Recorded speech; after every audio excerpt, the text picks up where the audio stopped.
para orang tua itu menganggap bahwa dokter itu akan selalu sukses, akan sejahtera, akan aman hidupnya. Betul. Itu tidak bisa gue salahkan. 30-40 tahun yang lalu yang menjadi masalah adalah anak-anak muda zaman sekarang yang menganggap bahwa menjadi dokter itu adalah cara cepat bisa memperbaiki situasi ekonominya. Benar. Itu kesalahpahaman yang perlu diluruskan sih. Banyak orang mengira bahwa kualitas dokter di Indonesia itu tidak terlalu bagus. Sebenarnya enggak juga. Enggak juga dong harusnya. Kalau kita membandingkan apple to apple, sebenarnya banyak banget loh dokter yang capable. Banyak Banget bahkan konsultan-konsultan yang dia diminta untuk ngajar di luar negeri itu banyak banget. Jadi bukan berarti sistem kita ini jelek, enggak juga. Bagus juga kok. Nah cuman mungkin problemnya satu, yang dicari pasien tuh apa sih? Komunikasi. Kenyamanan, jadwal untuk bertemu secara langsung. LBP itu bisa terjadi satu karena masalah saraf, kan ada penekanan pada bagian saraf, atau yang kedua karena masalah muskuloskeletal. Karena lo ya posisi duduknya nggak ergonomis, kemudian dia menekan terus menerus, ujungnya bisa jadi sakit. Salah satu hal yang bisa lo lakukan adalah memperbaiki postur duduk lo, dan lo juga menguatkan otot ke bagian punggung.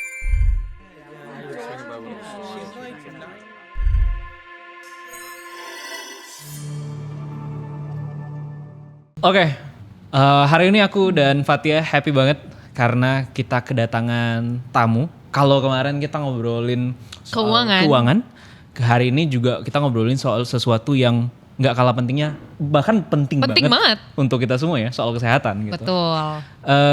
Kita hari ini kedatangan Dr. Ihsan. Terima kasih atas undangannya. Selamat datang Dr. Ihsan. Hari ini gue happy sih ketemu teman sebaya. Iya. Karena ini 45. Iya, izin beda generasi. Tapi gak kelihatan lu berapa sih Kak? Boleh gak sih nanya? Boleh. 30-an? Enggak loh, ya Allah. Ya maksudnya gila sih kan? Kok lu mendefinisikan beda jauh sih? Enggak bercanda. Ya bercanda. Berapa 20-an? 20-an kan? Ya udah. Kan kita kan. Ya udah. 20-an guys. Tenang aja. Gue tuh dari dulu tapi dia kenapa bilang sebaya? Karena tamu-tamu kita biasanya itu beda generasi. Kita. 1920. Padahal yang sebelum-sebelumnya cuma setahun di atas gue doang. Lo lebay sih menurut gue sih. Lo hiperbola sih. Lebay. Hiperbola sih Kak. Iya. Oke. Gue tuh sebenarnya udah lama ngikutin Dr. Ihsan gitu. Oh selama apa tuh? Kayaknya 10 tahun ya. Oh lebay. Itu gue udah hiperbola sih. Jadi emang cocok ya sebagai host. Dua-dua hiperbola teman-teman. Gue udah follow dia lama banget coy. Iya, lu ceritain dong. Dari kapan? Lucu banget pas dia masih e-ship kalau gak salah. Betul. Pas mana? Kan ada zaman IGD, ada zaman puskesmas. IGD. Zaman IGD. Lo IGD apa? itu sebelum puskesmas. Bener. Apa momen yang paling lo inget dari IGD atau? Lu marah-marah. Iya. Apa marah-marah tentang apa nih? Lo pikir dokter itu kaya, woi? Susah juga. Gue naik motor nih. Iya. Gue cuci baju. Betul. Karena kalau kita laundry 7.000 per kilo nih. Kalau beli sabun cuci kan 1.000 satu saset ya. Iya. Lumayan tuh. Gitu. Itu bisa buat nyuci 2 kilo 3 kilo tuh. Jadi kayak mikir, oh ya kayaknya bisa nih kita nyuci sendiri gitu. Dan momen unik kenapa aku tuh jujur banget nih, gue ngefans banget sama dia cuy. Enggak beneran. Hiperbola sih menurut gue. Karena kayak di bayangan aku like all my life, semua dokter yang aku kenal tuh super serius gitu loh. Nah terus ketika aku lihat konten kamu di mana?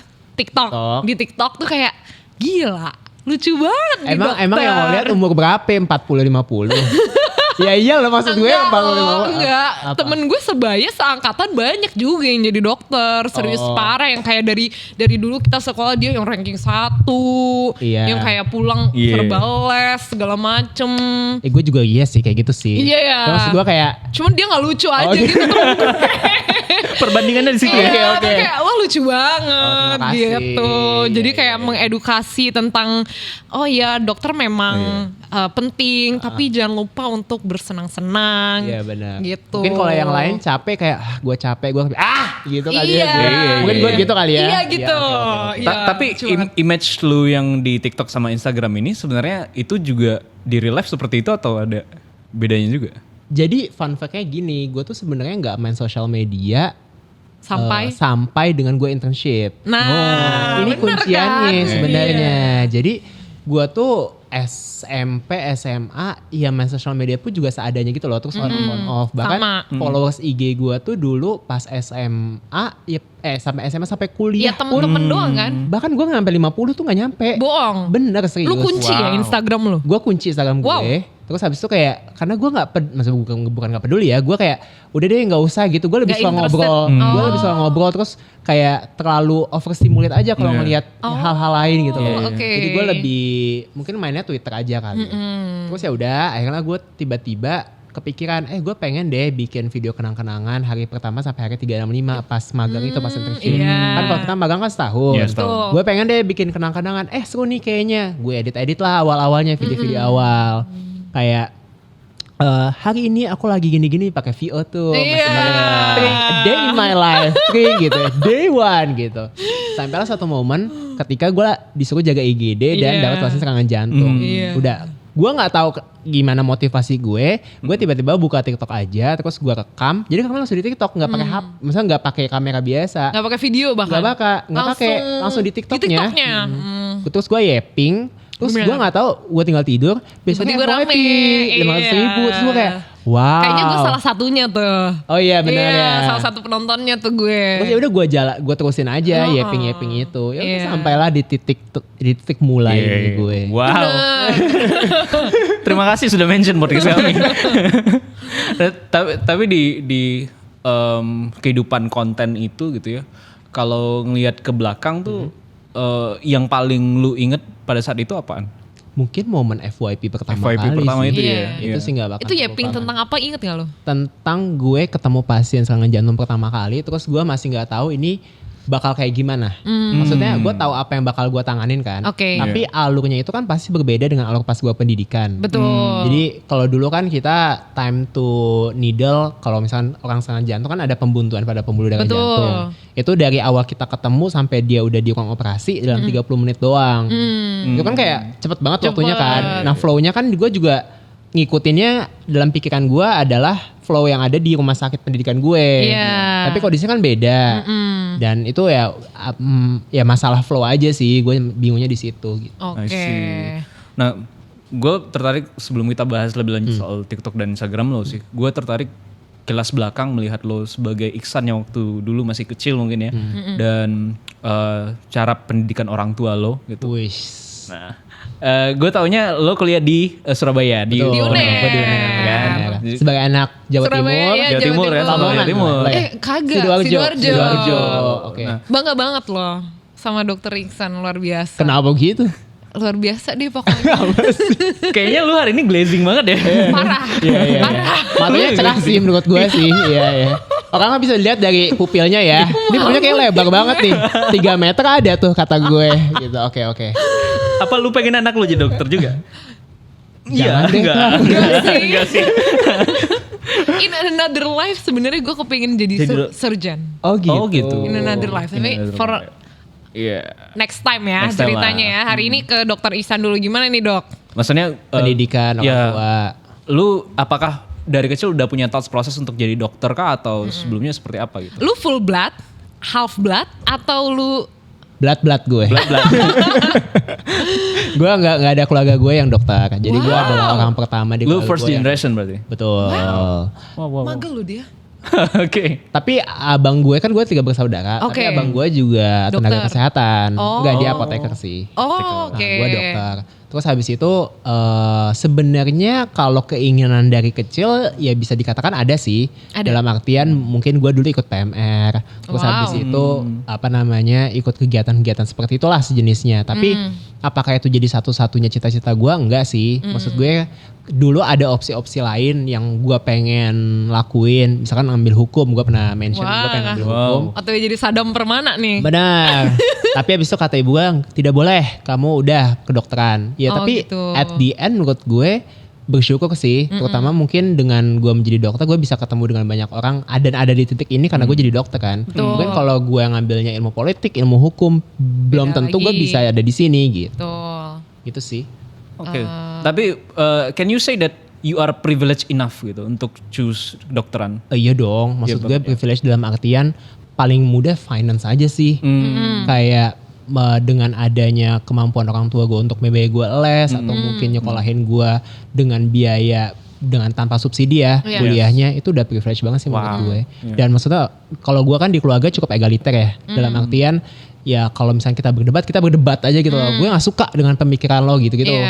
Terus bahkan ya udah, jadi kayak mungkin bagi sebagian besar di keluarga yang lain pendapat orang tua itu menjadi mutlak kan. Tapi kalau di gue ya kita bisa berdiskusi A, B, C. Walaupun ya memang pasti namanya orang tua dan anak ada keputusan akan lebih dominan kan. Itu keputusan orang tua gitu. Tadi kan lo bilang orang tua lo bilang jangan hukum, jadi dokter aja. Nah itu tapi lo merasa dipaksa nggak jadi dokter? Atau kayak ya udah karena lo juga emang punya keinginan itu sebenarnya? To be honest sebenarnya di awal-awal enggak juga. Karena yang penting gue kuliah aja sih. Maksud gue kayak gak apa-apa gue kuliah.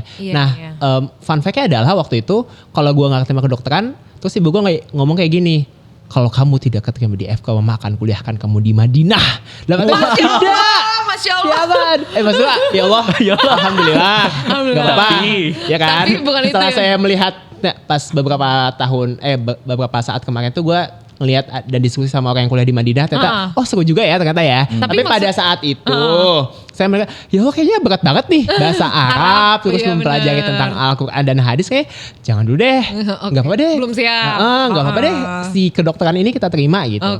Tapi kalau misalkan ketika gue udah masuk ke dalamnya sih, ketika masuk ke dalam FK-nya itu ya ada momen-momen sih, ya ada momen-momen kayak capek, penyesalan gitu kan, kayak kenapa sih gue masuk FK gitu, apalagi dengan model gue yang gue merasa agak cukup berbeda dibandingkan teman-teman gue anak FK lainnya yang tadi lo bilang kan. Anak FK kan emang cenderung serius, cenderung kayak pokoknya gue jangan sampai salah. Bener. Agak cukup overthinking dalam beberapa poin gitu, pokoknya harus perfect. Sedangkan gue kayak santai aja bro, hidup cuma sekali bro gitu. Boleh gak tanya satu? Apa tuh? Nah jadi kan banyak nih moms dan ayah-ayah di sini yang kepingin anaknya juga jadi dokter gitu. Nah kalau dari track record lo sendiri, apa aja sih yang lo harus siapin, lo harus lakuin dari kecil sampai lo SMA, sampai akhirnya lo tuh bisa diterima di salah satu fakultas kedokteran terbaik di Indonesia gitu? Menurut gue nggak tahu ya, ini kayaknya agak subjektif juga sih. Gue nggak punya basis bukti atau basis pemikiran tentang ini. Tapi menurut gue kayaknya orang tua itu bisa ngelihat potensi anaknya deh. Betul. Menurut gue ya, kayak mungkin selama ini kan orang tua melihat anak tuh dari orok sampai dia sekolah kan, dan dia bisa ngelihat perkembangan anaknya kan. Jadi mungkin orang tua tuh bisa ngelihat potensi anaknya, kayaknya anak gue tuh cocok nih di sini. Nah, sebenarnya tugas orang tua itu kan mengarahkan. Kalau misalkan kayaknya kamu cocok di sini, dan mungkin namanya anak usia 18-an, 17-an, egonya kan masih cukup tinggi, masih belum bisa melihat dunia secara keseluruhan kan, secara world view-nya seperti apa gitu.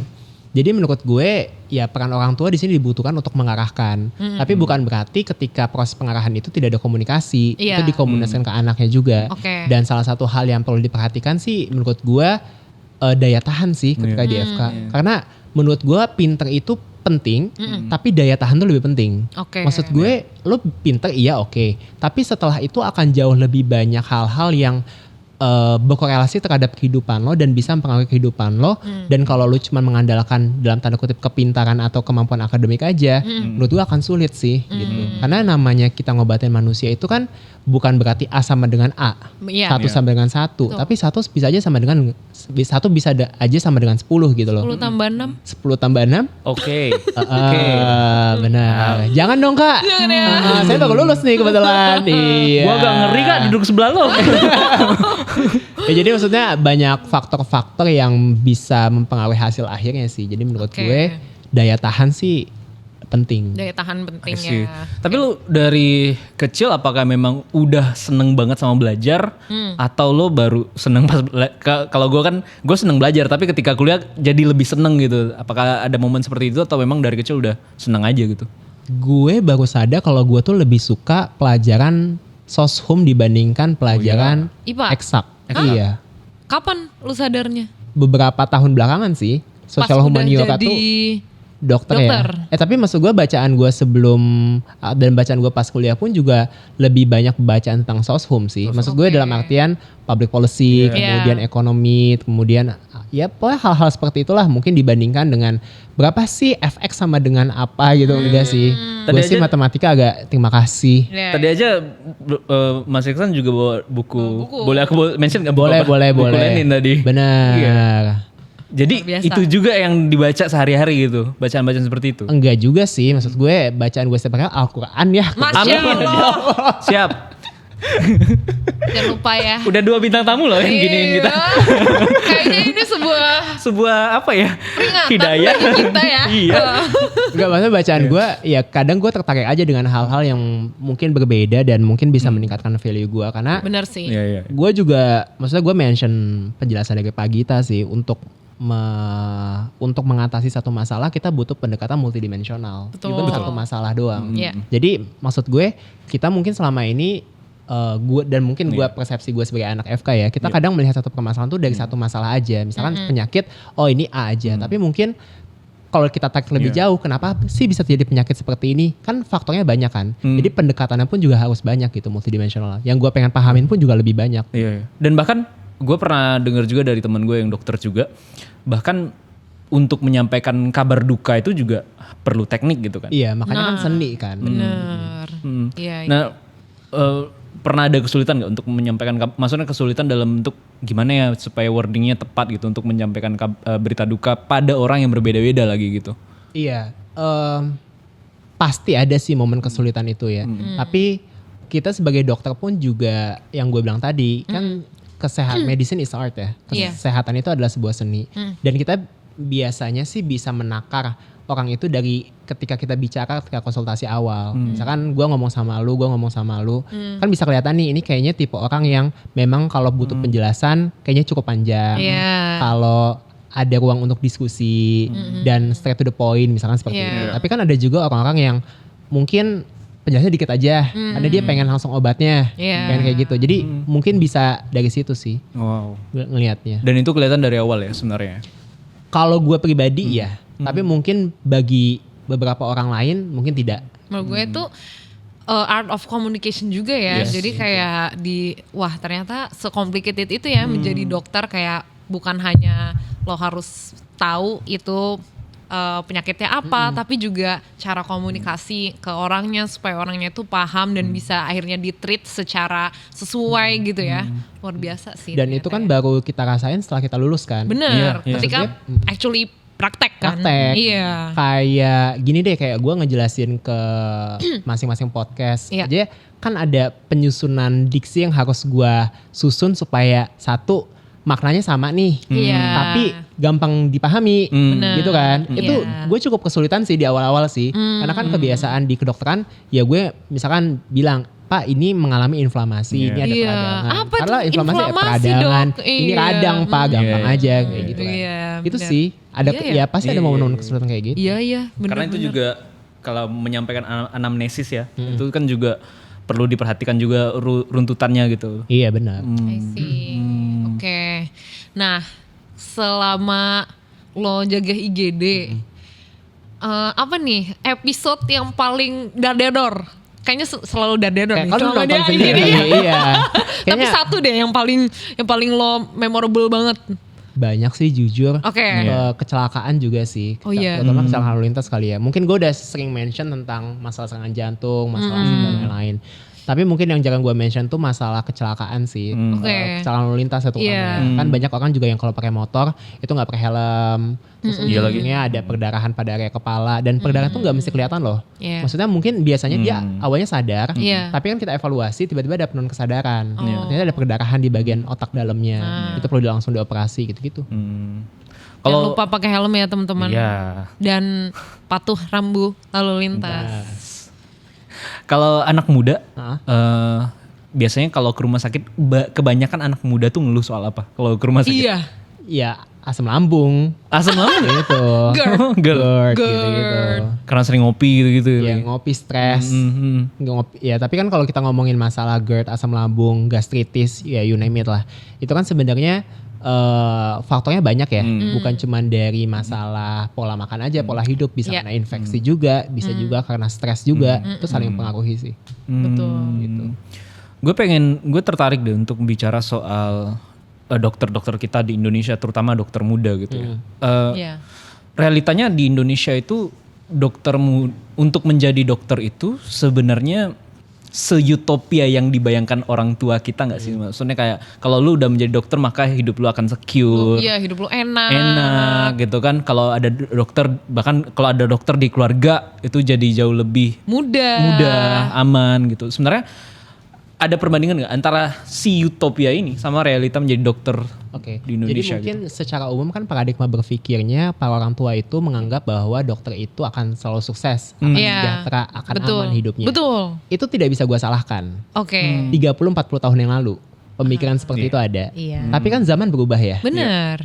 Cara orang mengakses kesehatan pun juga berubah. Cara pembayaran pelayanan kesehatan pun juga berubah. Ya mungkin dulu dengan mekanisme pembayaran dan mekanisme jaminan kesehatan yang berbeda akan jauh lebih mensejahterakan dokternya. Tapi pada saat ini ya kita ngomong fair aja dengan kondisi jaminan kesehatan kita sekarang, kemudian masalah persebaran atau distribusi dokter juga yang tidak merata. Akhirnya terjadilah mekanisme pasar aja supaya and demand, ujung-ujungnya yang supply dia harus ngambil kue yang rebutan gitu. Jadi satu kue yang cuma segini-segini aja diambilnya rebutan, ya ujung-ujungnya mungkin kalau berdasarkan standarisasi zaman dulu tidak akan sama. Dan menurut gue sih yang menjadi masalah adalah anak-anak muda zaman sekarang yang menganggap bahwa menjadi dokter itu adalah cara cepat untuk dia bisa mengatasi atau bisa memperbaiki situasi ekonominya. Benar. Itu kesalahpahaman yang perlu diluruskan sih. Karena balik lagi menjadi dokter itu sangat tidak mudah. Dari segi waktu pun juga lama banget. Dan ketika lo compare dengan temen lo ya, mungkin pas awal SMA lo kan belum ngerasain banget. Tapi ketika lo udah kuliah, mungkin lo ngelihat anak temen lo yang anak teknik, dia udah kerja nih usia 23, 24, 25 udah kerja nih. Terus habis itu udah dapat gaji sekian nih. Kok gue masih sekolah ya? Kok gue masih gini-gini aja ya? Dan waktu 2 tahun 3 tahun itu kan mungkin secara angka kita ngelihatnya kecil kan. Tapi kalau kita ngelihat di real life itu lumayan banget loh. 2 tahun 3 tahun. Dan pendapatannya pun juga pasti akan berbeda. Jadi makanya menjadi dokter itu sebenarnya akan terdelay pendapatan lo untuk di tahap, misalkan lo ekspektasi lo dan mungkin di tahap rata-rata orang katakan ambil ya angka 30 juta ya. Dengan lo mendapatkan 30 juta itu lo harus mendelay sampai usia 30 tahun plus. Sedangkan mungkin teman lo bisa mendapatkan di usia 25-26 tahun. Tapi tergantung case-nya dan tergantung situasinya ya. Tapi balik lagi itu terdelay, dan jangan lupa ketika lo mendapatkan 30 plus itu ada syarat lain. Lo harus kerja di rumah sakit yang lebih bagus. Private misalnya. Terus yang kedua lo harus spesialis. Betul. Yang ketiga lo mungkin punya kredibilitas yang cukup tinggi sehingga pasien lo banyak. Nah sekarang pertanyaannya, untuk mencapai titik itu ada lagi yang lo korbankan kan? Waktu untuk lo sekolah lagi, biaya untuk lo sekolah lagi, kemudian biaya untuk membangun kredibilitas lo dengan les atau bukan les, sertifikasi. Jadi secara biaya akan jauh lebih tinggi dibandingkan dengan teman-teman lo yang lain. Secara waktu pun juga akan jauh lebih tinggi. Secara energi pun juga akan jauh lebih banyak. Jadi kalau misalkan ada orang yang bilang, gue pengen jadi dokter supaya gue nanti jadi kaya dan supaya gue bisa untuk memperbaiki situasi ekonomi gue, sebenarnya tidak salah. Tapi lo harus tahu dulu ada faktor X-nya di balik itu. Betul. Nah ngomongin supply dokter tadi, berarti asumsi bahwa, bukan asumsi sih, pernyataan bahwa kurangnya dokter di Indonesia itu benar ya? Itu tidak bisa disalahkan. Jadi kalau kita ngomongin statistik kan berarti kita ngomongin rasio, ya kan? Nah, memang secara angka jumlah dokter dibandingkan dengan jumlah masyarakat itu cukup jauh, cukup jomplang rasionya. Jadi secara produksi memang harus ditingkatkan. Tapi masalahnya adalah distribusinya jangan sampai dilupakan. Nah, jadi jangan sampai ketika kita sudah memproduksi katakan 100.000 dokter, jangan sampai semuanya terkumpul di Jakarta aja atau di kota-kota besar aja. Nah sekarang kan pertanyaan lainnya, kenapa sih dokter itu nggak mau terdistribusi atau pindah ke tempat yang jauh lebih jauh atau diverse gitu? Ya salah satunya adalah masalah apresiasi, yang kedua adalah masalah keamanan, yang ketiga masalah fasilitas. Jadi maksud gue gini, lo jadi dokter nih, udah lulus nih, misalnya lo jadi dokter bedah, tadi kan lo pengen jadi dokter bedah.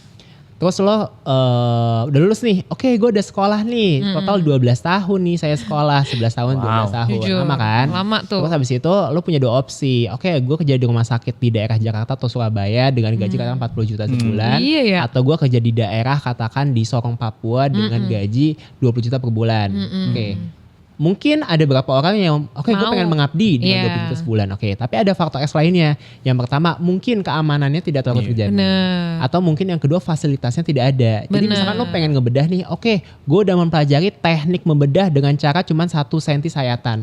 Tapi ternyata di sana mungkin gak ada fasilitas untuk itu. Jadi mungkin ilmu lo tidak berkembang dan apa yang sudah lo dapatkan selama ini juga tidak terpakai.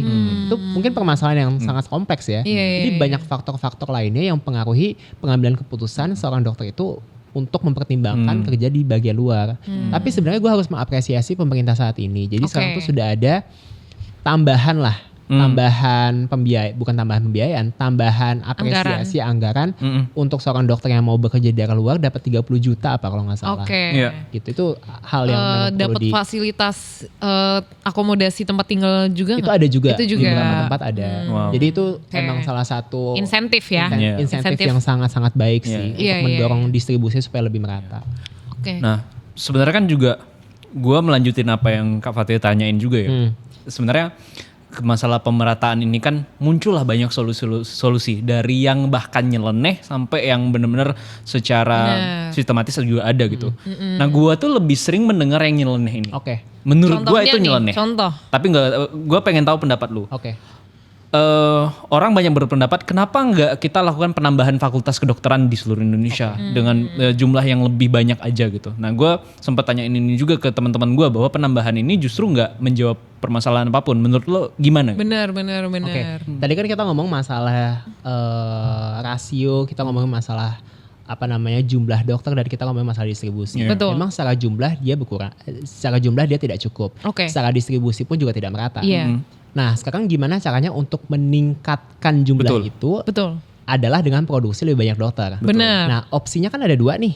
Yang pertama, lo buka pabrik lain, dalam artian lo buka univ lain, fakultas baru. Atau yang kedua adalah lo tingkatkan kapasitas satu universitas yang udah ada fakultasnya supaya lebih banyak mahasiswanya. Tapi pertanyaannya, kalau lo meningkatkan jumlah mahasiswa yang bisa diterima dalam satu fakultas kedokteran yang sudah ada. Dia mampu nggak? Dosennya mampu nggak? Kan belum tentu kan? Tenaga pengajarnya mampu nggak? Lokasinya mampu nggak? Tempat belajarnya cukup atau enggak? Kelasnya cuma untuk 50 tiba-tiba jadi 100 kan nggak bisa juga. Nggak bisa juga, ya dong. Jadi salah satu hal yang bisa mungkin pertimbangan pemerintah adalah untuk membuka pabrik-pabrik lain, dalam artian membuka fakultas kedokteran di universitas lain. Nah, cuman problemnya adalah dipahami. Ketika kita membicarakan mengenai manusia, kita kan bukan bicara tentang kuantitas saja, tapi kita juga bicara tentang kualitas. Seberapa jauh kualitas itu bisa dijamin dengan membuka fakultas kedokteran yang baru. Dan kalau kita ngomongin masalah pabrik produksi, kita kan ngomongin masalah eksponensial. Ya pabriknya 10 nih. Mungkin kita butuhnya katakan 100.000. Dalam 3 tahun dia akan terpenuhi katakan. Tapi setelah 3 tahun gimana? Kan pabriknya tetap ada nih. Mau ditutup abis itu langsung. Nah, itu pertanyaan selanjutnya kan? Iya kan? Jadi nggak sesimpel bikin fakultas kedokteran ya. Iya, menurut gue satu perlu dievaluasi kembali sih masalah pembukaan fakultas kedokteran yang baru ini. Karena pun juga fakultas kedokteran yang sudah ada saat ini, yang mungkin sudah berdiri agak cukup lama, masih ada beberapa yang punya problem yang belum terselesaikan, terutama tentang kualitas dari si dokter-dokter ini. Jadi menurut gue alangkah jauh lebih baiknya, ini ngomongin idealisme aja ya. Satu, yang pertama, lo harus menjamin bahwa ketika dokter itu udah lulus sejahtera. Itu deh, titik. Itu dulu yang lo jamin. Yang kedua adalah lo naikin daya atau lo naikin tingkat kesulitan orang buat masuk FK. Emang kurang susah, Iksan? Menurut kamu? Menurut gue sih dengan makin banyaknya fakultas saat ini, tingkat kesulitannya tidak sama dengan dulu. Iya, masuk akal. Gitu ya. Make sense. Jadi menurut gue lo tingkatkan kesulitannya, lo nggak perlu buka 100, lo buka 20, tapi lo tingkatin kesulitannya jadi terseleksi secara alami. Terus habis itu lo perbanyak daya tampungnya dalam satu fakultas itu, tapi lo harus menjamin bahwa setelah itu mereka bakal sejahtera. I see. Gitu. Jadi bukan cuman kuantitasnya aja yang kita kejar, tapi secara kualitas pun juga masih dalam batas aman, masih standar, masih oke gitu. Iya. I see. Oke. Nah, Berat ya? Iya, katanya berat sih. Berat dan jujur ternyata se-complicated itu sih permasalahan kesehatan di Indonesia ini. Tadi kita udah ngomongin dari segi dokter, sekarang kita ngomongin dari segi sistem kesehatan kali ya. Kamu pernah gak sih menemui pasien yang mungkin kesulitan secara ekonomi dan mungkin kayak setelah dikasih tahu biayanya ada yang nggak mampu bayar atau kayak gimana gitu? Ini banyak banget terjadi. Banyak ya? Dan gue sebenarnya harus mengapresiasi dengan sistem kesehatan nasional kita. Yang orang sering sebut sebagai BPJS. Kalau BPJS itu kan sebuah badan ya. Betul. Badan penyelenggara jaminan kesehatan lah. Padahal sistemnya adalah jaminan kesehatan nasional. We call it JKN. Sebenarnya tujuan awalnya ini kan dibangun supaya orang ketika sakit tidak jatuh miskin. Betul. Itu bagus banget sebenarnya. Dan kalau kita ngeliat sebenarnya sistem ini salah satu yang paling bagus di dunia dibandingkan sistem-sistem kesehatan lainnya. Betul sih. Even di Amerika itu way worse daripada sistem kesehatan di Indonesia. Betul. Dan sistem ini kan sifatnya gotong royong ya sebetulnya. Jadi ketika lo sakit, lo akan dibayarin disubsidi oleh orang yang sehat. Gampangnya kan seperti itu. Jadi sistem sosial yang saling tolong menolong lah gampangnya. Dan dari segi kecepatan kita untuk bertemu dokter sebenarnya cepat banget dibandingkan dengan negara-negara maju lainnya. Betul. Dan mereka harus menunggu mingguan sampai bulanan. Ini kan banyak orang yang nggak tahu ya. Nah, sekarang kita ngomongin secara general tadi sistem kesehatan nasional kita. Nah sekarang kita ngomongin masalah JKN secara spesifik. Jadi dalam JKN itu pembiayaan ada 2. Lo mampu, lo bayar sendiri. Lo nggak mampu, lo dibayarin sama negara. Karena memang itu adalah sesuai dengan undang-undang bahwa negara menjamin kesehatan rakyatnya. Betul. Ya kan? Nah, penjaminan negara kepada orang yang gak mampu itu cukup banyak permasalahannya. Jadi gue kalau gak salah ngelihat sekitar 30% itu dari peserta BPJS dibayar oleh negara. Kita sebut PBI, peserta bantuan iuran. Jadi lo bayangin dari 100%, katakan ada 100 juta orang Indonesia, sekitar 30. Kan langsung aja aslinya 270 juta. Iya, katakan 270 juta. Kan dia gampang 30%. Masa gue ngitung lagi. 30% kan 90. Oh iya benar ya. Katakan anyway. Katakan dari 270 kan matematika gue bukan Jeremy Pauline ya gue ya. Dari 270 juta, katakan 30% itu adalah peserta bantuan iuran. Peserta yang tidak mampu untuk membayar kesehatan mereka. Dan mereka harus dibayar oleh negara. 30% which is 90 juta. Banyak banget loh. Banyak banget sih. Dan real. 180-nya itu harus membiayai sendiri. Dan ada 3 kelas kan sampai dengan saat ini kan. Kelas 1, kelas 2, kelas 3. Nah sekarang dengan semua orang yang mengakses kesehatan secara bersamaan, dengan mungkin pembiayaannya juga menurut gue sih cukup murah ya sebenarnya ya. Lo bayangin berapa sih? 35.000 ya kalau nggak salah kelas 3 ya. Per 120 ribuan per bulan. Per bulan bayar per bulan. Ini akan cukup apa sih kontraktif? Buat apa? Kalau kontroversial. Kontroversial buat sebagian teman-teman. Tapi menurut perhitungan kan sebetulnya angka 35.000 sampai dengan 120.000 untuk mendapatkan akses pelayanan kesehatan yang sangat mahal itu sebenarnya murah banget loh. Kita bayarkan asuransi swasta aja bisa jauh lebih ratusan ribu gue bayar, jutaan bahkan. Kalau preminya lo pilih yang premium gitu ya. Tapi kan kita ngomongin balik lagi, ini adalah suatu sistem yang mana merupakan mandat negara untuk mandat dari kita rakyat kepada negara untuk supaya negara ini menjamin kesehatan rakyatnya. Jadi sebenarnya hitung-hitungan 120 sampai 35.000 secara logika dengan kondisi ekonomi masyarakat saat ini sebenarnya harusnya oke-oke aja. Kalau ada kekurangan harusnya subsidi dari pemerintah dari yang lain gitu. Nah, sekarang permasalahan adalah dengan beban pembayaran yang cukup tinggi karena masyarakat banyak yang akses kesehatan nih. Kan mungkin dulu orang ketika patah tulang mending gua ke Sanggar Putung. Lagi ke orang pinter. Kemana gitu. Kan mungkin banyak yang selama ini nggak bisa mengakses kesehatan. Sekarang ini bisa mengakses kesehatan. Otomatis pengguna pelayanan akan jauh lebih banyak, ya kan? beban biayanya pun ujungnya bakal tinggi.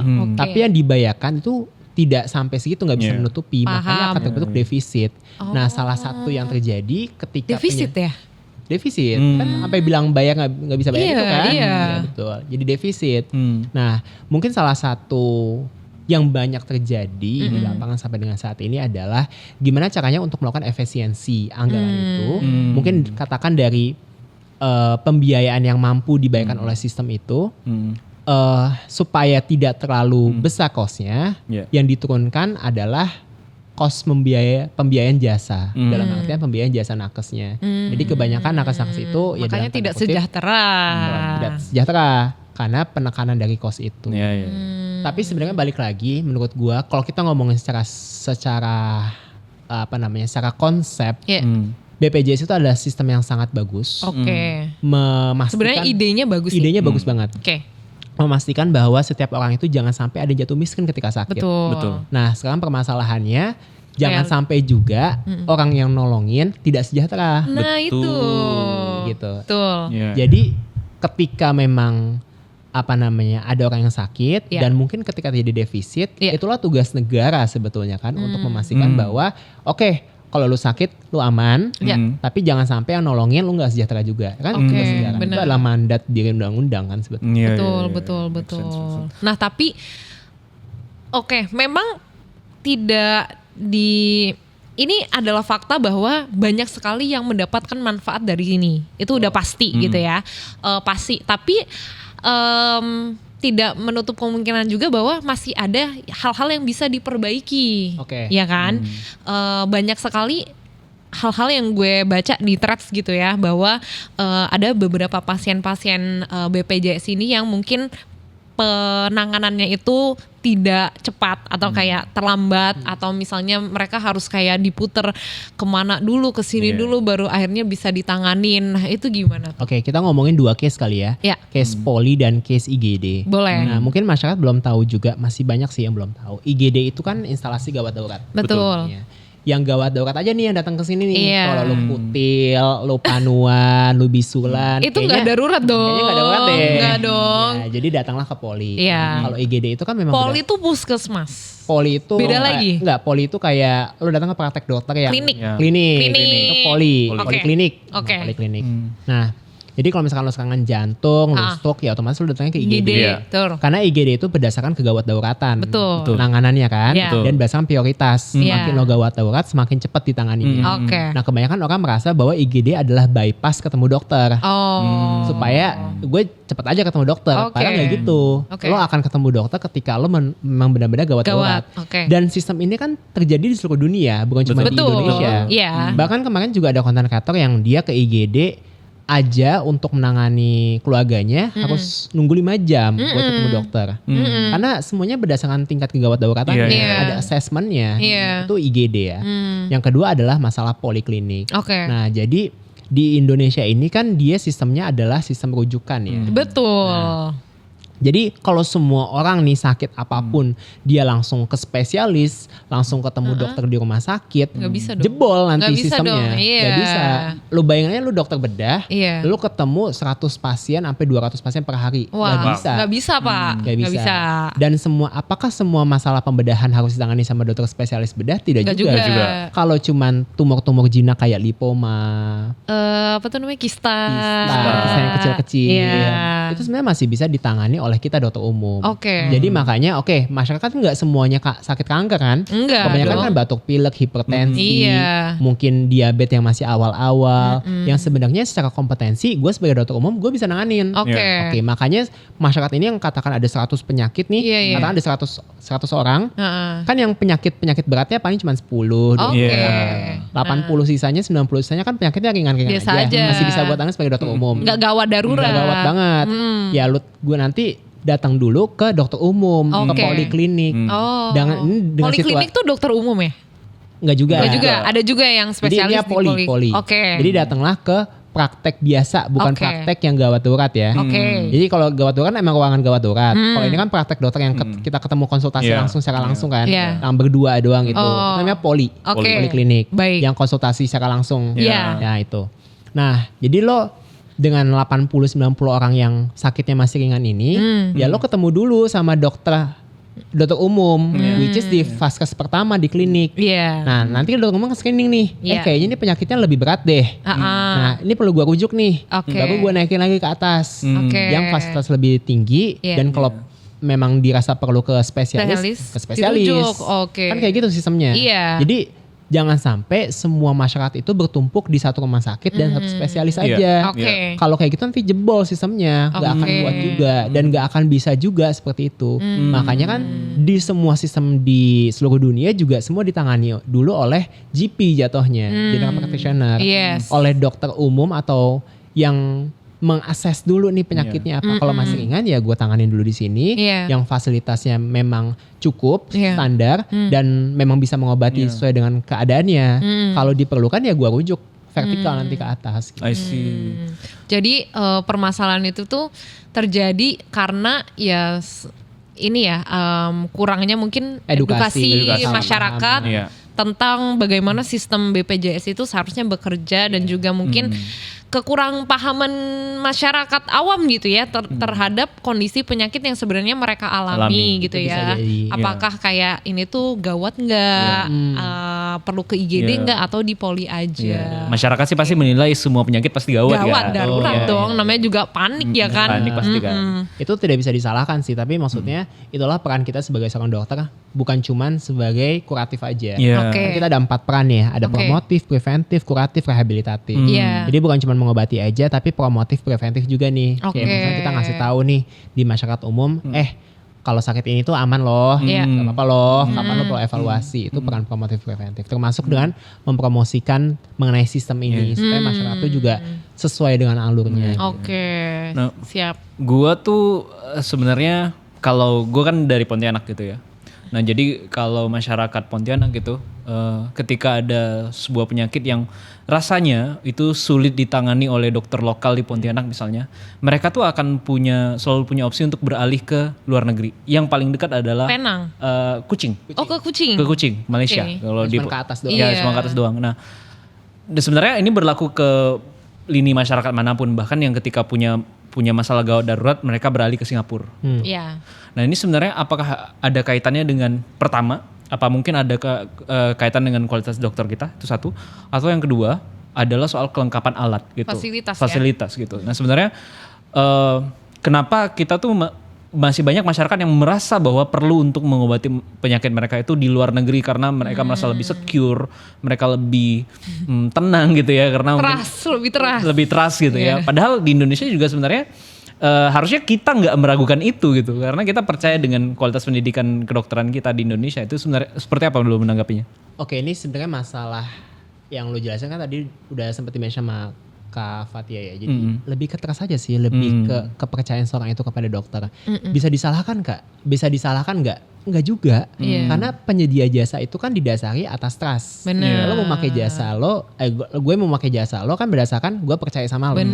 Jadi semuanya itu berdasarkan ya lo mau atau enggak dan lo percaya atau enggak. Oke, sekarang mungkin problemnya adalah banyak orang mengira bahwa kualitas dokter di Indonesia itu tidak terlalu bagus. Sebenarnya enggak juga. Enggak juga dong harusnya. Kalau kita membandingkan apple to apple, sebenarnya banyak banget loh dokter yang capable. Banyak banget, bahkan konsultan-konsultan yang dia diminta untuk ngajar di luar negeri itu banyak banget. Dan banyak juga dokter-dokter lulusan Malaysia yang belajar di Indonesia.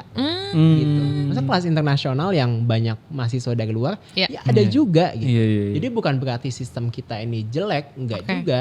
Bagus juga kok. Nah cuman mungkin problemnya satu, kita nggak bisa memungkiri yang dicari pasien itu apa sih? Komunikasi. Kenyamanan, jadwal untuk bertemu secara langsung. Padahal walaupun ya gue to be fair aja, yang namanya dokter terutama mungkin dokter yang ada bedah-bedahnya, itu kan kita nggak bisa memastikan prediksi 100%. Mungkin ada kegawat dauratan di tempat lain atau mungkin ya masalah lainnya lah seperti apa. Dan ini juga kompleks sih permasalahannya sih. Iya sih. Jadi sebenarnya dokter itu kerja di 3 tempat. 3 rumah sakit. Bisa kerja di, nah ini lebih kompleks lagi ya permasalahannya ya. Bukan 3 rumah sakit aja, 3 tempat lah. 3 tempat. Mau dia klinik, mau rumah sakit. Karena di rumah 1 sama 2 rumah sakit. Benar, bisa. Itu 3 ya. Nah, mungkin problemnya karena dokter itu kerja di 3 rumah sakit untuk memenuhi pendapatan dia juga kan.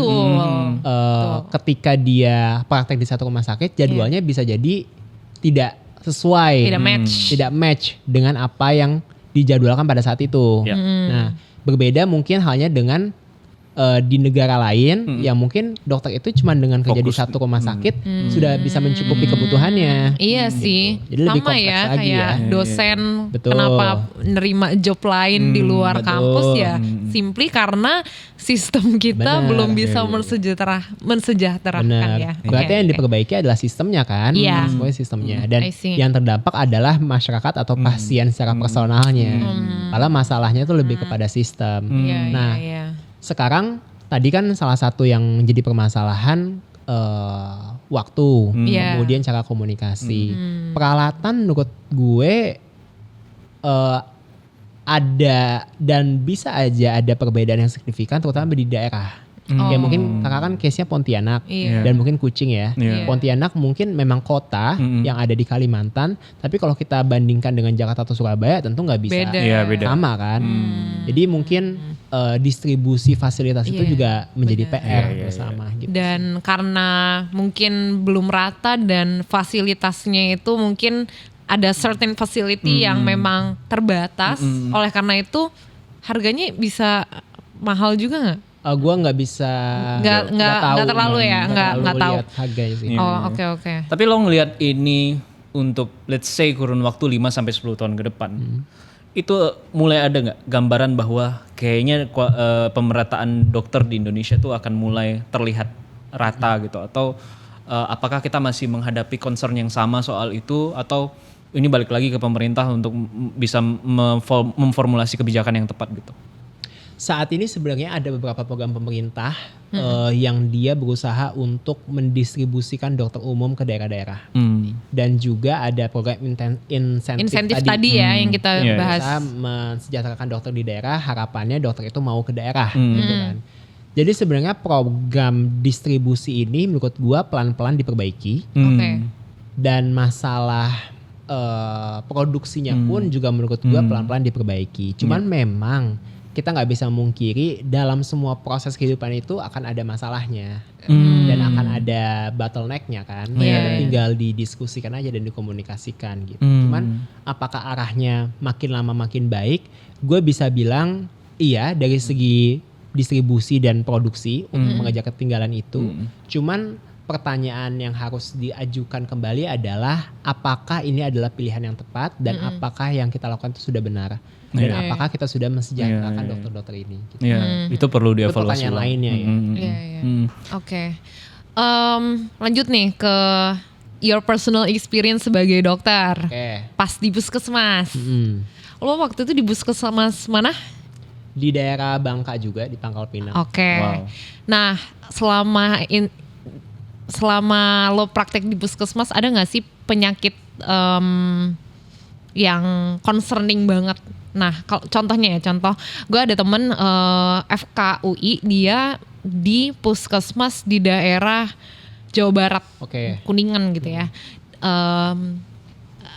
Yang paling dia rasakan selama 1 tahun di situ adalah nggak tahu kenapa banyak banget di daerah itu orang-orang yang menderita penyakit prostate cancer, kanker prostat gitu. Nah kalau misalnya di Bangka ada nggak kayak salah satu penyakit yang paling sering muncul atau yang paling concerning gitu? Ini konteksnya puskesmas ya? Iya, puskesmas deh. Kalau sampai ke CA prostat sih enggak ya. Tapi kita paling cuma penyakit kayak hipertensi, diabetes itu banyak banget dan memang common sih ditemukan. Terutama di orang-orang tua kan. Dan di Bangka itu kan dia makanannya juga cukup asin, banyak banget yang tinggi garam. Kerupuk lah, terus habis itu kemplang lah, terus apapun itulah lebih dominan asin kan. Kalau kita ngomongin CA prostat nih, sebenarnya fun fact-nya setiap laki-laki itu ada resiko mengalami CA prostat. Iya betul, makin tua. Makanya sebenarnya kalau udah tua itu ya screening kanker prostat juga bisa. Gitu. I see. So gimana caranya untuk mencegah itu? Kalau cancer itu mungkin ngambil dari dokter Gia kali ya, itu kayak lotre aja sih. Kalau belum tentu semua orang kena cancer, tapi memang semakin tua prostat itu akan membesar pada semua pria ya. Kita nggak bisa menutup kemungkinan itu akan terjadi. Akan membesar, kemudian akan jadi permasalahan pembuangan urin. Gitu. Jadi nanti akan lebih susah lah untuk ngebuang urinnya. Ya, jadi makanya screening prostat itu penting terutama pada laki-laki udah di atas 50 tahun. Gitu. Kalau itu ada preventive actionnya yang bisa dilakukan nggak? Bisa, kayak ngecek ini aja. Dia tuh kayak ada pengecekan apa ya, kayak lab gitu untuk melihat ada resiko peningkatan resiko kanker atau enggak. Kayak ngecek HPV DNA. Nah, ya kalau misalnya perempuan kan kita ada vaksin HPV kan yang kita perempuan bisa ambil gitu. Nah, kalau laki-laki berarti cek darah di lab. Iya, udah usia 50 tahunan gitu HPV. Kayak HPV DNA aja, itu kan kayak ngecek darah kan. Oke, I see. Tapi gue penasaran satu sih. Gue tuh kan anak muda yang suka banget, kita kayaknya suka banget begadang terus ataupun ngadep laptop. Nah, masalah yang paling sering ditemukan anak muda itulah back pain sebenarnya gitu kan. Gue satu lagi nambahin selain back pain. Apa? Gue vertigo. Oh gitu. Which is aneh banget, kayak gue masih muda coy. Oke. Vertigo apa? Udah pernah ngecek MRI gitu? Oh, gue. Udah pernah MRI gitu-gitu? Udah. Terus? Waktu itu sih sebenarnya kayak itu parah sih, yang kayak gue kehilangan keseimbangan. Gue nggak bisa jalan, nggak bisa bangun dari kasur for like 3 days gitu. Nggak bisa megang HP karena pusing parah. Terus kayak pernah mencoba jalan terus jatuh.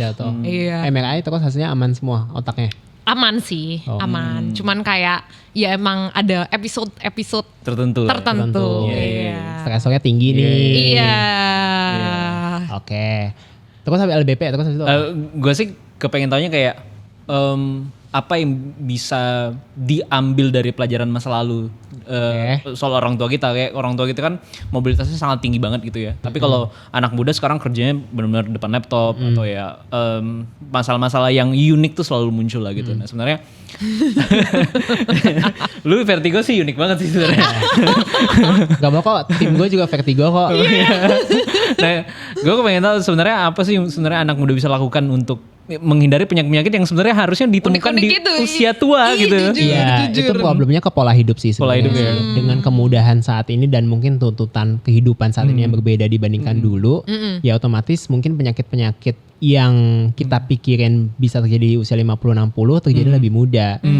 Ya, let's say LBP tadi, sakit pinggang, sakit punggung. Jadi kalau kita sebutnya kan low back pain. Low back pain itu kan sebenarnya gejala kan, bukan diagnosis kan. Nah, LBP itu bisa terjadi satu karena masalah saraf, kan ada penekanan pada bagian saraf, atau yang kedua karena masalah muskuloskeletal. Apa itu muskuloskeletal? Satu, muskulo berarti dari kata musculus which is adalah otot dan skeletal adalah tulang.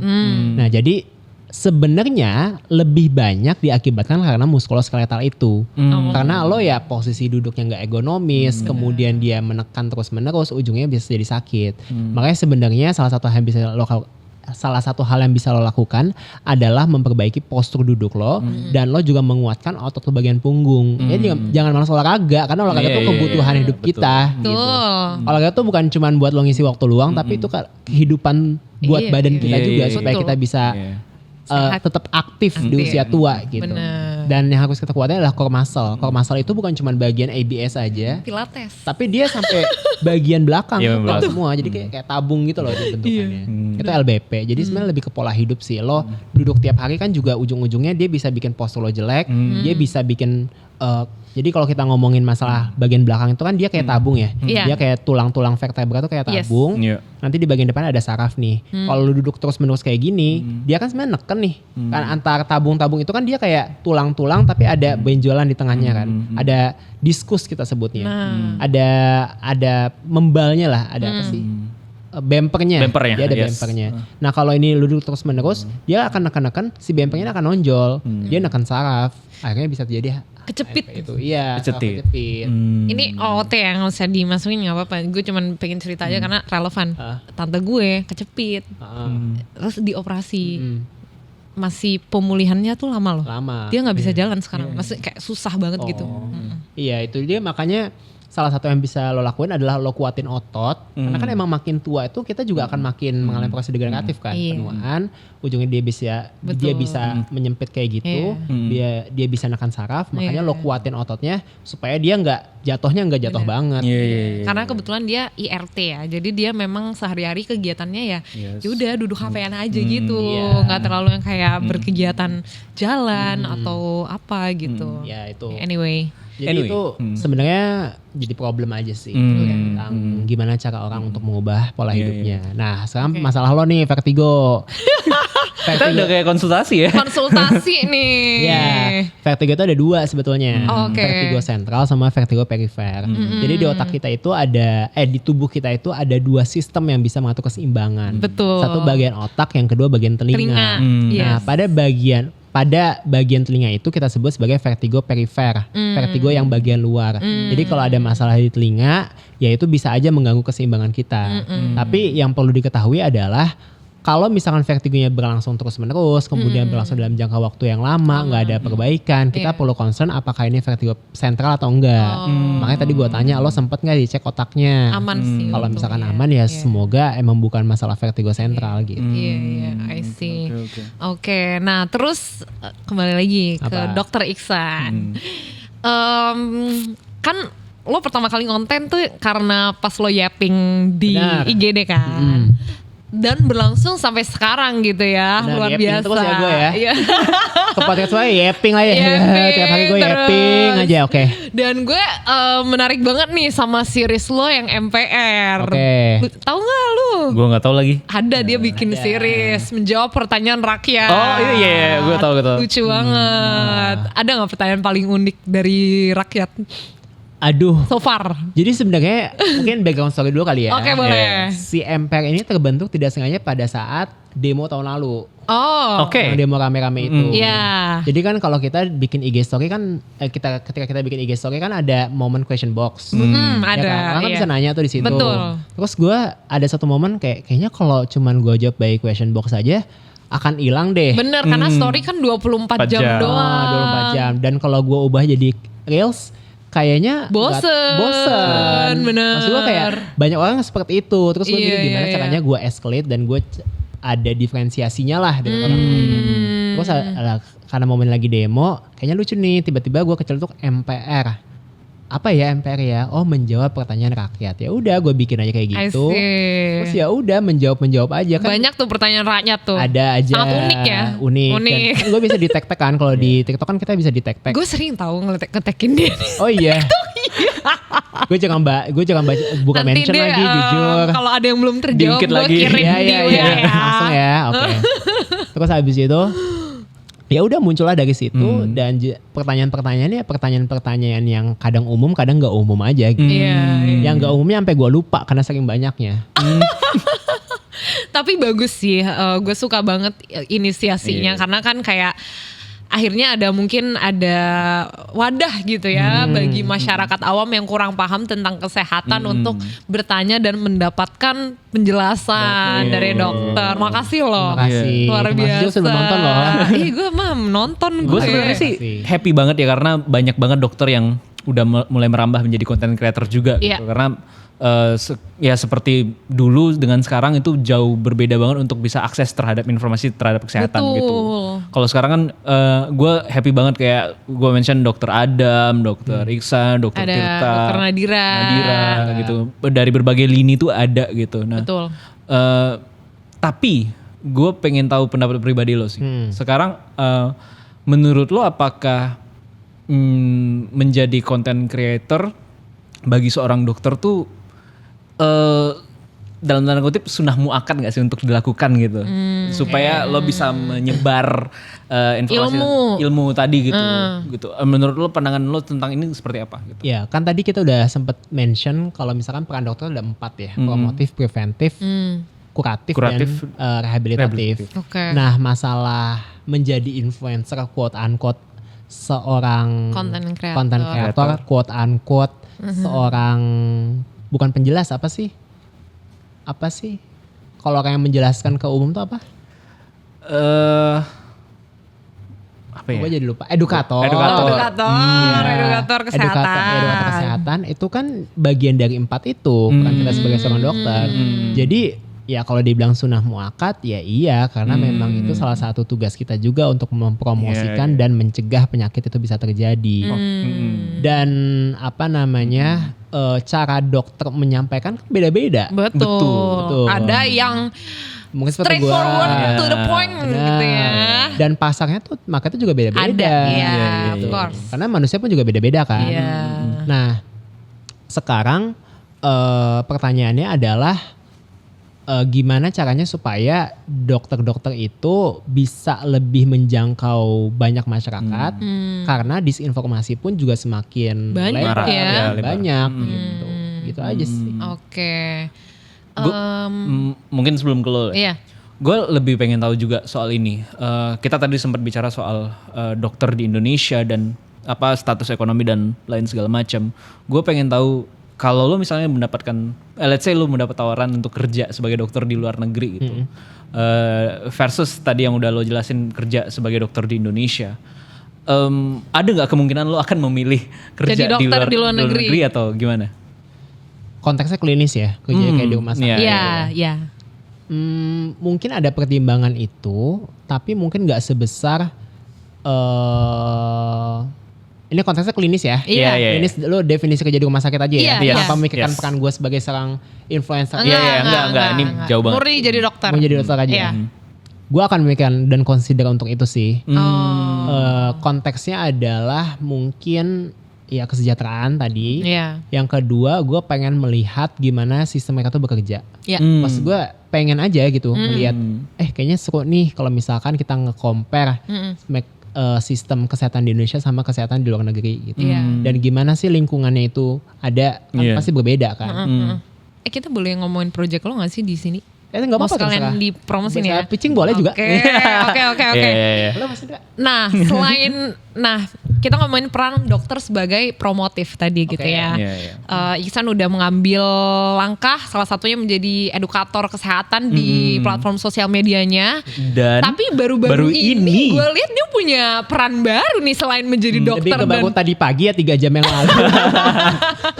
Dia punya peran baru selain menjadi dokter dan edukator. Yaitu menjadi penyanyi. Luar biasa banget guys, jangan lupa dengerin. Boleh gak sih diceritain kok lo tiba-tiba jadi penyanyi sih? Bagus lagi lagunya. Luar biasa. Terima kasih loh. Gue sempat denger tadi. Multi-talenta banget ini. Benar.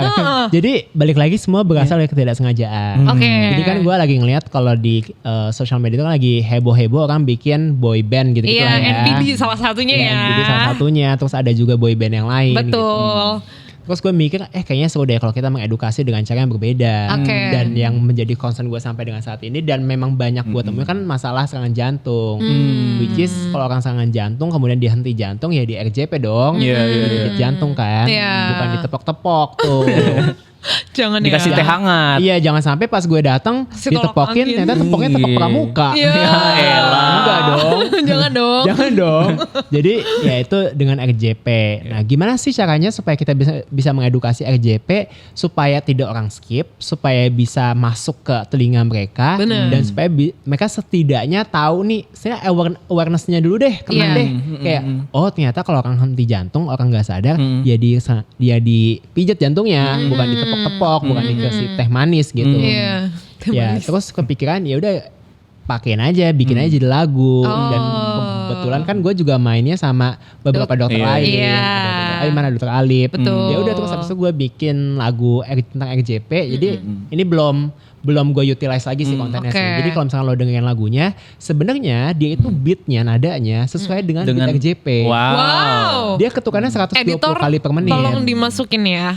Dia ketukannya 120 kali per menit. Oh wow. Dan di refnya dia ada tag tok kalau lu dengerin. Kita susun lagi bersama. Jangan jatuh. Yes. Wow. Ada nggak? Ada. Ya, Wow. itu adalah beat buat RJP. Dan nadanya itu juga dan liriknya itu juga secara umum menggambarkan kalau orang RJP diapain. Lo harus cari pertolongan, lo berikan 3 kali pijatan 2 nafas buatan. Kayak gitu itu belum gue utilize kan baru ini ya, baru launching 3 jam yang lalu ya. Luar Per hari ini syuting tadi ya. Paling nanti kita jelas-jelasin di konten. Iya. Nah, gue tertarik soal RJP ini karena gue pernah nonton di salah satu drama medis, kalau lu tahu The Pitt. Ya. Di The Pitt itu kan ada satu. Nonton banget lagi. Nonton banget ya. Gue happy banget karena itu menjelaskan tentang kehidupan lo di IGD juga kan. Betul. Nah, salah satu scene yang gue nonton pada saat itu adalah scene-nya RJP si dokter magang si cowok itu. Terus dia ngerasain bahwa ada tulang rusuknya yang patah gitu dari si pasien. Nah, sebenarnya salah satu indikator bahwa RJP itu berhasil dari tulang rusuk yang patah itu tadi. Enggak juga. Jadi memang ada resiko ketika kita melakukan RJP, tulang rusuk itu bisa patah. Tapi akan jauh lebih parah ketika jantungnya itu nggak berdetak dibandingkan tulang rusuknya patah. Karena ketika tulang rusuk patah itu bisa nyambung lagi, bisa dioperasi. Operasinya pun juga nggak heboh-heboh banget, kayak cuma ambil sayatan, disambungin aja gitu. Pakai pen. Dan sebenarnya di bagian dada kita nggak semuanya tulang, ada cartilage juga, ada jaringan ikat yang lebih lunak. Jadi kalau misalkan ini sternum bagian dada tengah sini, di bagian sini tuh ada si cartilage itu. Jadi sebenarnya kalau dipompa dia yang akan dek gitu. Ya resiko patah pasti ada, tapi akan jauh lebih parah kalau orangnya nggak selamat dibandingkan rusuknya patah. Gitu. Oke. Mungkin terakhir kali ya. Boleh. Ini sebenarnya gue penasaran aja sih. Nah, kan lo sekarang udah menjadi dokter umum, menjadi edukator, penyanyi juga. Rencana lo ke depan ada nggak sih keinginan lo menjadi spesialis atau mungkin S2 di bidang tertentu? Ada banget lagi, dan apalagi ketika gue makin banyak diundang, gue kan bertemu dengan banyak orang, makin banyak dokter. Bener, banyak responsibility-nya bertambah. Responsibility bertambah itu satu. Yang kedua, gue juga melihat berbagai macam sudut pandang. Dan kalau gue cuman stuck di sini aja dengan ilmu gue yang mungkin segini aja, ya gue mungkin nggak akan kemana-mana gitu. Bener. Jadi gue harus melihat sudut pandang yang baru, dalam artian gue sekolah lagi untuk mendapatkan hal-hal yang mungkin selama ini nggak pernah gue pikirkan. Apanya itu gue nggak tahu. Masih kapannya itu gue juga belum tahu. To be continued, tapi dipantau aja di Instagram, pantau TikTok Iksan guys. Aja. Gitu sih. Satu pertanyaan hiburan deh sebelum kita menutup ya. Kan udah jadi penyanyi, udah jadi dokter, influencer. Sekarang baru-baru ini juga jadi fans bola ya kan.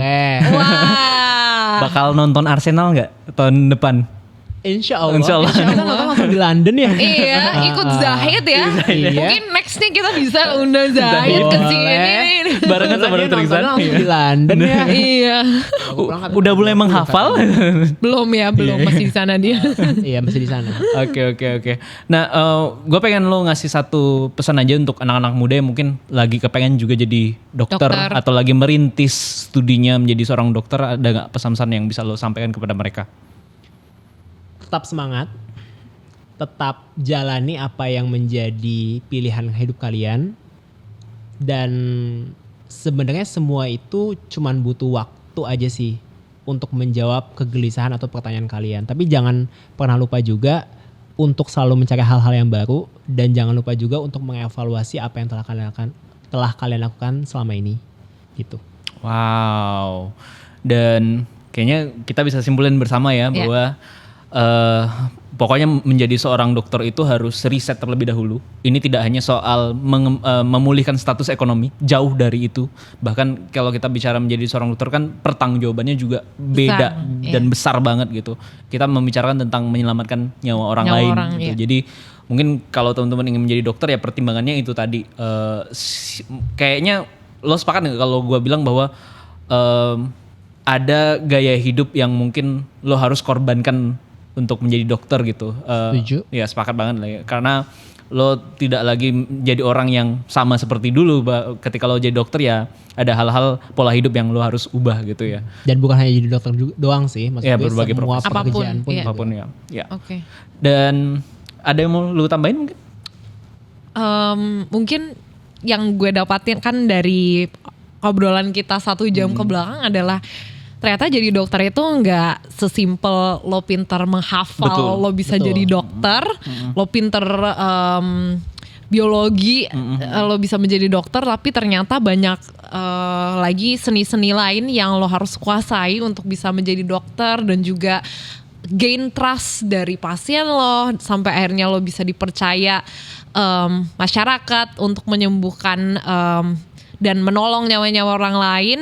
Jadi dan gue juga paham bahwa itu membutuhkan waktu yang sangat panjang. It's a long term goal menjadi dokter. Jadi semangat aja dan nikmati prosesnya kali ya. Kalau misalnya lo suntuk gitu kayaknya tontonnya ya konten Dokter Iksan. Kalau pilnya udah di sini ditelan. Udah di sini pilnya dia ditelan. Gitu. Ya kayaknya masih banyak sih obrolan-obrolan menarik soal kesehatan yang sebenarnya bisa kita perbincangkan. Tapi kayaknya itu untuk episode berikutnya. Iya. Gua sih berharap ini tidak menjadi pertemuan terakhir kita dengan Dokter Iksan. Harus ada episode lain dengan Dokter Iksan. Follow up. Follow up. Mungkin siapa tahu Collaboration ya. Collaboration. Mungkin kita abis ini ke Sorong Papua. Bisa. Ya, bisa belajar ini. Apa lu? Belajar RJP. Kalau bisa tadi kan. Belajar RJP teman-teman. Iya. Dan itu tadi pembicaraan kita bersama Dokter Iksan. Sampai jumpa di episode berikutnya. Bye. Bye.